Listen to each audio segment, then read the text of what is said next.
Okay, we classified our whole bucket of material. Now we're going to spoon it through the mini sluice. What's that?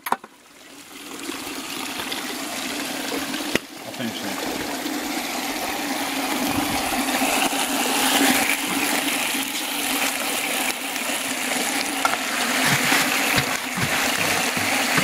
And you can see the black sand goes down there slower than the blonde sand. The black sand is the last to wash down. So watch, there's the black.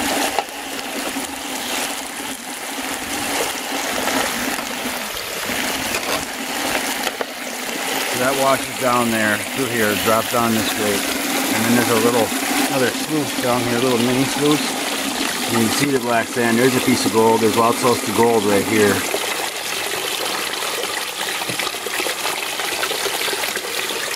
Maybe we'll see it, I don't know, but gold, gold, gold. Let's see if I get close.